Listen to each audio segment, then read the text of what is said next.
Thank you very much, State Minister, excellent ladies and gentlemen, Ohayo gozaimasu. It's a great pleasure and honor to be here in this ministry that, to those of us who follow Japan from afar, has always been associated with the rather remarkable transformations that Japan has passed through in its development, in its industrialization, in its global discovery of markets, but also in its transformation of its economies, including at this moment in time when I sit here with you this morning to share a little bit with you my impressions of why what we now call the Sustainable Development Goals have become such a prominent reference point. And again, we have looked with great interest to Japan also in the way that you have embraced not only the 2030 Agenda and the Sustainable Development Goals, but taken a very profound view of what these goals reflect, represent, but also aspire to. My interest in joining you here this morning is that I was appointed by the Secretary General to lead the United Nations Development Programme last year at a moment in time when the United Nations is going through profound transformation itself in the political context, against the backdrop of global economic developments, and I do not need to share these with you. You follow them, I know, daily with great interest. But also in the role that a development agency such as the United Nations Development Programme, which is the largest entity of the United Nations family, with 17,000 people working in 170 countries, has to ask itself also what is changing about the nature of development, and what is also the policy options that countries face in today's world when profound transitions, profound changes have occurred. And these are not only defined by technological change, they are defined by geopolitical, geoeconomic rebalancing. They are defined by new environmental and sustainability boundaries that we are having to confront as a global community. And into that, it is quite remarkable that in 2015, when we already could feel tensions within countries and amongst countries, there was still this agreement on a development agenda that remains remarkable for three reasons. One, it is the first time that we have a universal agenda. This has never existed in the history of humanity. We used to have development cooperation agendas, poverty reduction agendas, but they were always premised on one part of the world helping another part of the world to catch up. The SDGs are fundamentally different because they acknowledge that in the year 2015 or in the 21st century, we now depend on each other's actions that are well beyond our national boundaries. Whether it is issues such as climate change, whether it is the issues of cybercrime, of pandemics, of migration, and I could go on with the list. Ironically, at a time when the world is struggling on this notion of international cooperation, on multilateralism, the factual evidence points us in the opposite direction, and I think that is why the Sustainable Development Goals in 2015 were a very bold way of translating this reality. They are goals, they are also targets and indicators, and I would urge you for a moment not to become too focused on the numbers in themselves, although they are an important part of defining what progress would mean. The perhaps most significant and interesting development over the last 3 years since this adoption of the Sustainable Development Goals is that they have traveled more quickly across the world than any other international development agenda that we have agreed in the past in multilateral contexts. You may recall the Millennium Development Goals. Many thought that the SDGs will be too complex. But in fact, because of their universality, because they have also emerged as an interesting framework that can help us cope with the complexity of what lies ahead, they are not too complicated, they're also not an oversimplification. They seem to provide us with an excellent framework, first of all, to recognize how we depend on one another, as nations, as communities, working together. Secondly, they have also emerged, and this is perhaps the biggest surprise for many of us, as a very attractive tool or framework that the private sector is beginning to work with, both to make more manageable this realization that public sector policy, governments, private sector markets really do evolve in a kind of symbiosis, something that you in Japan are more familiar with than some other countries. And yet at an international level, we see businesses increasingly looking to the SDGs as a framework to look at the future together.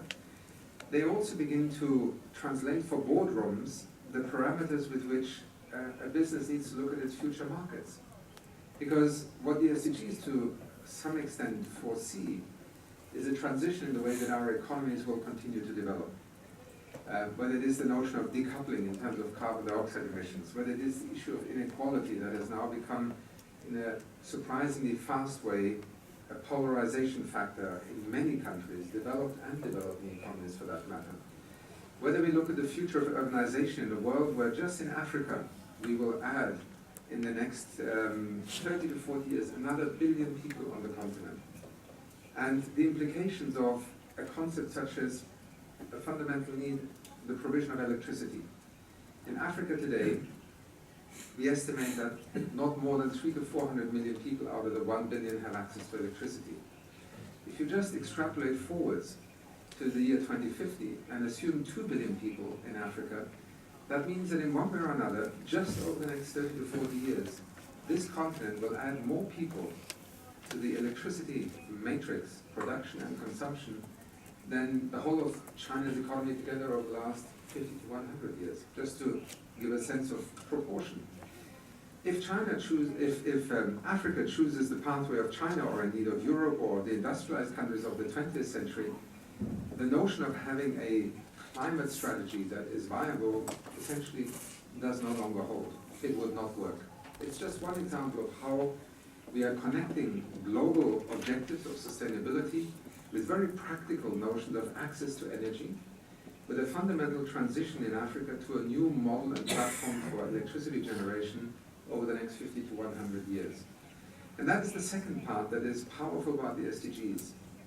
In its simplest form, what they suggest is if you invest $1 in poverty eradication or in industrialization or in reducing inequality, if you design this intelligently, that same dollar, that same yen, that same euro can buy you multiple returns in terms of other goals. A very simple example of why the private sector becomes so central to this. In UNDP, we are focused very much on poverty eradication alongside governance and the access to energy and the overall institutional capacity development for countries. But in poverty reduction, we have seen some phenomenal success stories in recent years. But very fascinating and very troubling, 40% of those who escape poverty fall back into poverty, and very often because of health and illness in their family. We all know this. If our father, our mother, our daughter falls ill, we will use the last resources we have to get them treatment. And so the entire economic progress gets eradicated for 40% of people literally with health crisis. So in many developing countries, the government cannot put in place a free social and health infrastructure yet. We will see progress in many countries, but in the intermediate period, we need to also bank on something that the private sector has taken to a great level of sophistication, namely insurances. I, at the moment, chair, together with the CEO of AXA and the Senior Vice President of the World Bank, the Insurance Development Forum. We have come together to address, first of all, issues in terms of resilience on climate change for many nations, but secondly, a frontier also on micro-health insurance.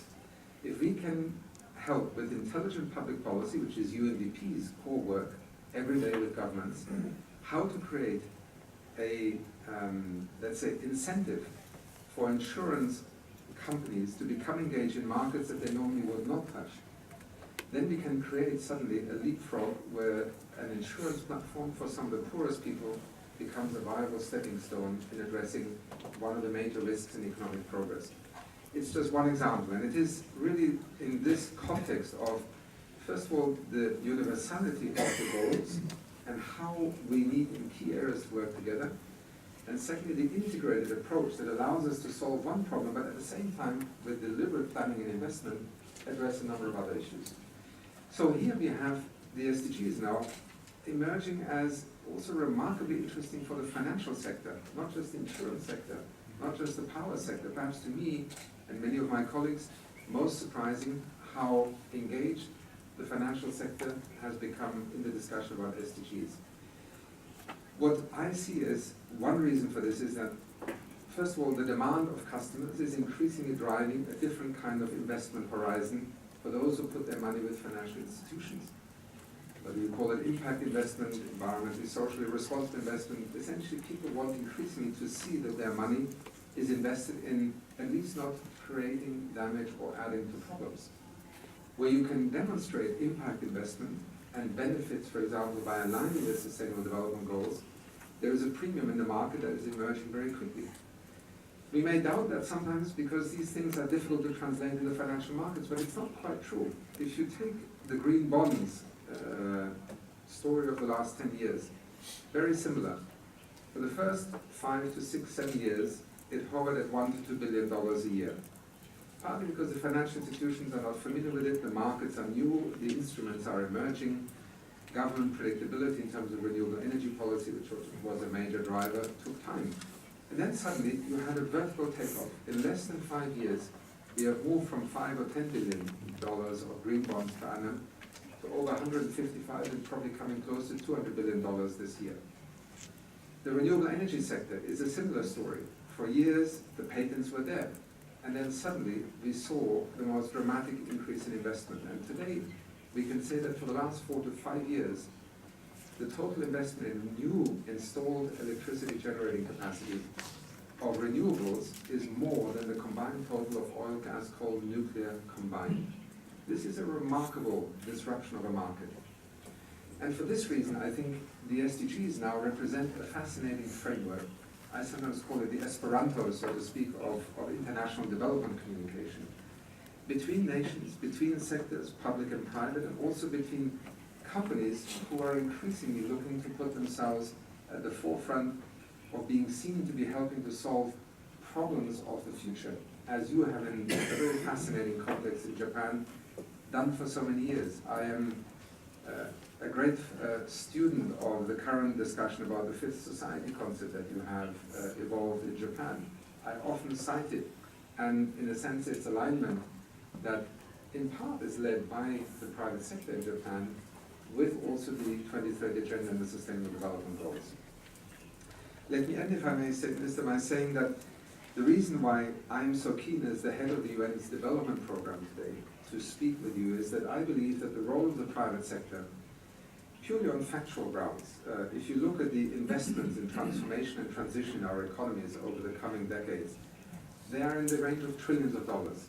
No government, developed or developing country, can finance this alone. The leveraging of private sector, of financial markets, and smart regulatory provisions by governments to enable these markets to emerge faster is going to be central.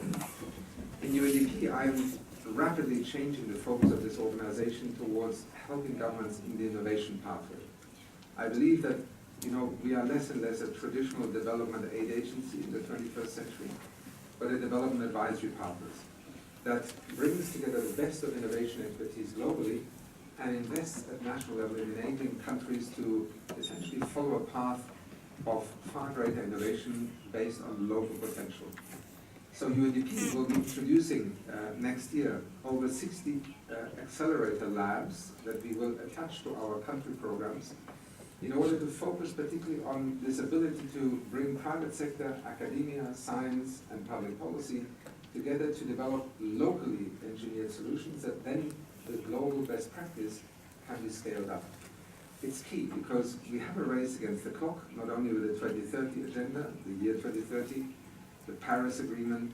Time is of the essence, and for many countries, the principle of acceleration, drawing on the best that we can find within society, remains central. In addition to that, I have launched something that is also a little bit unusual in the United Nations, a startup. We call it SDG Impact. We spent 6 months talking to the financial sector around the world, asking them what could we do as a UN development program to help accelerate the alignment of private finance and financial markets with sustainable development goal implementation. And interesting enough, the answer was very clear. Do not try and emulate the expertise we have, which is financial engineering and recognizing how to construct the instruments. What we lack is the ability to translate the SDGs into impact intelligence, impact management, and impact facilitation. Essentially, that part where an organization like UNDP, because it is present in countries, on the ground, in 170 nations, very much understanding the national development processes, can begin to work with governments to do what we now refer to as policy de-risking. Can governments use public policy to de-risk the investment thresholds in order to make it faster and more scalable to attract private finance into the delivery of major transitional investments? And in a sense, it's not rocket science, it's also not new. We have seen this in many of our economies in the past. But we are in a different era where technology is a new driver. For many developing countries, the global market is rapidly changing, partly because of the geopolitical, geoeconomic shift, but also the emergence of artificial intelligence, of robotics, of automation, means that many African countries cannot follow the export-led growth strategy of the 1970s, 80s, and 90s. A different approach is needed.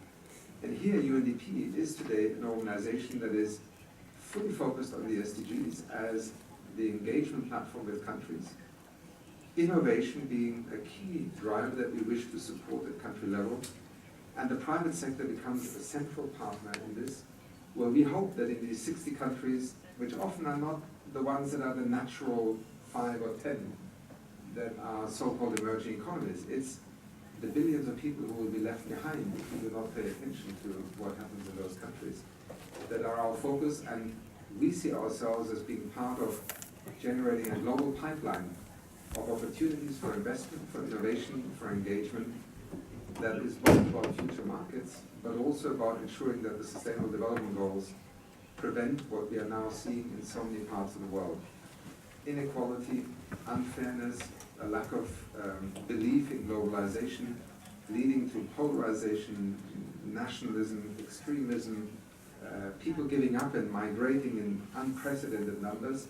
We have to go back to the fundamentals of these nations, their economies, and address the root causes. And there, the United Nations as a whole, but obviously, particularly the UN's development program, sees itself playing a key role. And my interest in engaging with you, particularly in Japan, with the private sector, is that I believe we have a great deal of common cause and common opportunities to achieve. Arigatou gozaimasu.